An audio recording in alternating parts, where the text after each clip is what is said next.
Hi, I'm Dr. Boyce Watkins from YourBlackWorld.com, and a lot of you might have seen something that really floored me last week. Tupac is alive. He actually came back to life before Elvis Presley, and a lot of people were floored, and millions of people have seen this holographic performance by Tupac Shakur, or by the image of Tupac Shakur, and I'm still amazed. But to talk about this and to really sort of put this in perspective, I wanted to bring in Dr. Christopher Emdin, who is a professor at Columbia University. You've seen him at Your Black World. You've seen him on a lot of other places and lots of media outlets. He also is a legitimate, bona fide hip-hop head. I have heard this brother rap, and he's actually good. I actually have messed around in rap before, and you know that I actually suck. So I'm not legit, but my boy Chris is. How you doing, man? What's going on, man? It's a pleasure to be here. So I got the cosign that I'm actually good. That's a beautiful thing. I'm hype about that. Oh yeah, man. Yeah, I saw you actually bust when we went to Detroit for the Let's Talk More Action tour with Ryan Mack.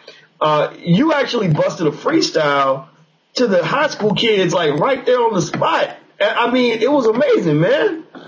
Yes, sir. So oftentimes people, when you put on that academic hat and you're in that space, they try to test you.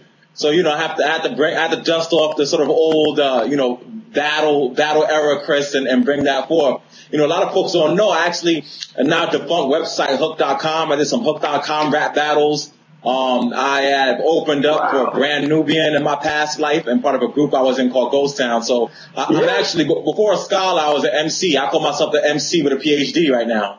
Oh, wow, man. Now, that's a beautiful thing, because what a lot of people don't understand is that many hip-hop artists are actually quite brilliant. I mean, every bit as smart as PhDs. They're just educated in something very different from what you and I do. But a lot of these artists, you can really see the brilliance in the work. I mean, do you agree? I mean, beyond agree. Oftentimes when I give academic papers or even when I'm speaking at conferences, I'm looking at these sort of larger intellectual traditions. So people are quoting Kant and they're quoting Du Bois and they're quoting the best, the most brilliant scholars of our time, either black or white. And sometimes the same sentiments, the same themes are found in contemporary rap music. I mean, artists like Kendrick Lamar, or artists like, like even J. Cole, or even some artists that we sort of view as non-intellectual, oftentimes are saying some stuff and giving some themes in their music that are just as brilliant as scholars. Mm-hmm. I absolutely agree. And you want to talk about brilliance. What about the brilliance of bringing Tupac back to life, man? I mean, was that not amazing or what? It was beyond amazing. In fact, I still get goosebumps from it. People, Tupac is one of those dudes in hip hop that he was a really polarizing figure. You either really love Tupac or you really dislike Tupac. But either way, you have to respect and admire what he stood for, his fervor and his history. And so when I saw Pac on stage, speaking to a contemporary audience, it's just so much emotion gets invoked. I mean, it was beyond crazy. Now, of course, it was Pac looking like Pac in '90. He still had the sagging pants. He wasn't rocking the skinny jeans, although I would argue that Pac wouldn't do that nowadays. But just the fact that he was there and able to speak, and that energy that he invoked was there. The audience went crazy. People via the web were just getting goosebumps off of that. So it was an amazing experience just to see that.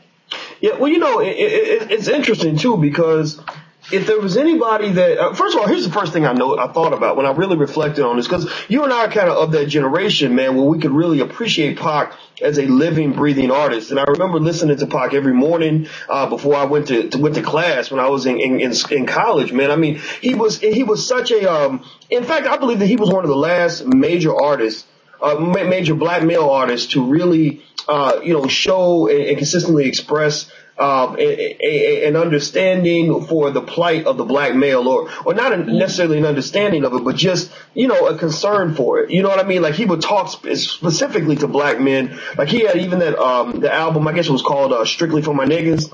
And I, just that theme, I mean, putting the N-word aside, I think that, this idea that Pac has come back to life is so fitting to a point, because his energy just seemed like it could never die. He was that guy. You know what I mean? He was that guy that was so over the top, man, that you never thought he could die. I think that was the beauty of it. The beauty of it is that a new audience got to see the raw Pac.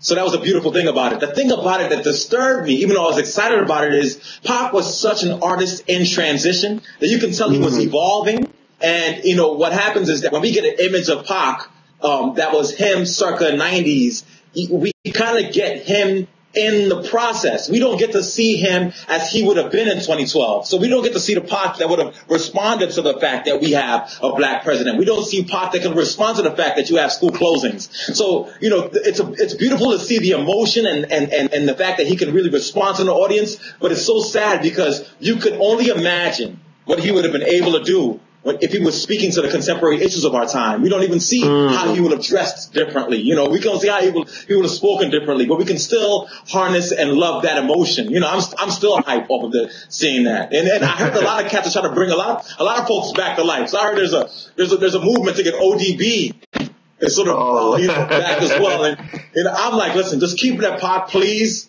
And if not, before you bring another hip hop artist back, try to bring in Dubois or something. Trying to bring out Martin Luther King or Malcolm X before you bring Old Dirty Bastard, please. You know what I mean? There you go, man. Well, you got to give Dr. Dre credit for the fact that Pac was the first major artist to come back and not Elvis Presley, not even Michael Jackson. I mean, you think about all these other, just powerful performers of the past that could have been selected as the first one to really display this holographic technology on a large scale, but Pac is the first. And we know there are going to be many more after this.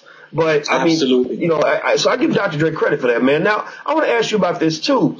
What do you think in terms of, Pac's music? And I think this is – and tell me what you think about this. It seems that part of what's eerie about Pac, quote-unquote, coming back to life is because – there were very few artists who spent more time rapping about his death than Tupac.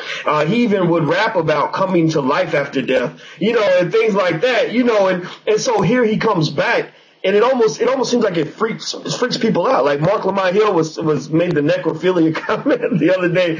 Mark's our boy, right? So I mean, what do you think about that? I mean, do you think that it's eerie for people because it's Pac, or that it's eerie because people are just getting used to the technology, or what? You know what it is that Pac has this sort of like timelessness. And so, part of what is making folks so excited is that he speaks the same way to people at the emotion. And he's always had, like you said, like this sort of timelessness kind of thing to him. Whereas like, people are still arguing as of yesterday, like, man, that wasn't a hologram. That was really Pac. So people are so enamored by this idea that he transcends life, that seeing him in that space is so welcome. I don't think any artist in our time was as obsessed with life or death. Maybe Biggie in some respects, but as Pac was. And so it's almost only appropriate that he's brought back to life just because he travailed that line between timelessness and sort of overcoming death more than any other artist. So it's only appropriate that he's that dude. Well, you know what? I'm going to tell you some reasons why I think it's very easy. It's much easier for people to accept Pac coming back than it would be for other artists. And I really think it links to the fact that I think psychologically for many of us, and I say us because I consider myself part of that group, it's almost like Pac really never left. And let me tell you why. Number one, Pac had such an energy and a power. I remember Mike Tyson said the thing he admired about Pac so much was that he was so fearless. And Pac has so much strength that even when he got shot the second time and they said he was dead, people didn't believe it because he'd been shot 5 times before. He took the 5 bullets, during the robbery in New York and came right back. He took it and smiled. He said, 5 shots couldn't drop me. I took it and smiled. There you go. Exactly. So then, so you have this character with all this energy. And then the second thing is that even after he died, this man put out more music than most artists put out when they are living. And to me, it's not just a matter of simply archiving and having saved everything, which he did, very effectively. And it showed a degree of vision, but also it's a reflection of the fact that his energy level in the studio, his energy as an artist was so strong that it continued to flourish after he was physically gone. Right. And then, so that's the other reason why I think for so many people, Pac really never left. But then the third thing to me is that, when you really think about what an artist means to us, right? An artist is not a living, breathing person that we interact with. We don't see these people. We don't talk to them and make sure that they're alive. No, we see a couple things. We see when they perform. We hear music that's released. We see when they make headlines in the media.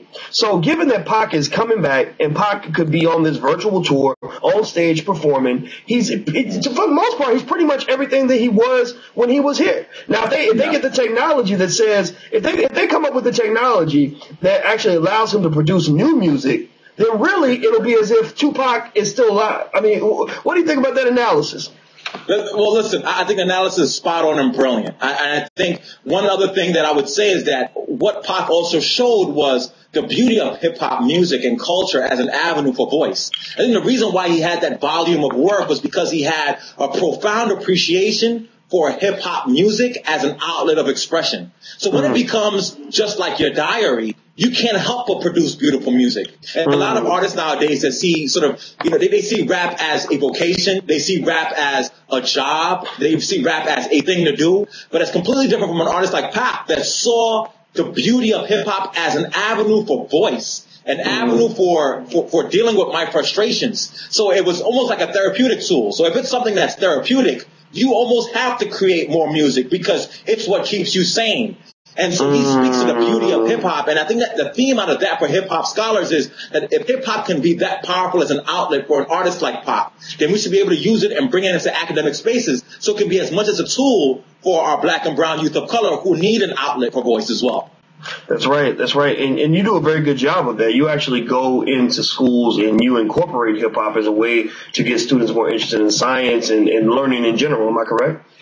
Absolutely. I mean, not hip-hop as literacy, not hip-hop as text, but hip-hop as a culture more broadly that we can take cues from on how to instruct youth better. And I'm not just saying just rap pedagogy. A lot of people, let's talk about rap. I'm talking about looking at hip-hop as culture. What can we tease out of that culture to connect youth to academics? So, that's my research. You know that. Oh, absolutely, man. Now I'm gonna ask you one more quick question, brother. I want to get your quick take on this. I'm in Chicago and I saw a billboard that had basically all of the Young Money crew, Drake, Lil Wayne, Nicki Minaj, and all the other little artists that they're bringing up. And on the billboard, and Weezy's in the front, looking like Weezy, and it said, "We are hip hop." Tell me what you think about that kind of statement. I think it's gutsy, right? I think it's gutsy. And I think in many respects, they are hip hop, but they are a very, very, very thin, superficial slice of hip hop. And so what I would like to see is we are hip hop. And in the start, it said disclaimer. Like, those commercials? That they have commercials and they tell you all other things that's wrong with you? That's what they said. We are hip-hop. And we only represent a small part of it. And oftentimes we're caricatures of hip-hop. And we're not really spitting the truth at all times. And we may have some lyrical skills, but those lyrical skills are pale in comparison. So artists like Pac and Biggie in small print at the bottom of it. That's what should have happened. So, I'm not hating on Young Money. I actually listen to some of the music. But you are not hip-hop. You are a small strand of the complexities of a culture of folks who are much more profound than you are whose shoulders you stand on. Exactly. A small strand of commercialized hip hop. All right, brother.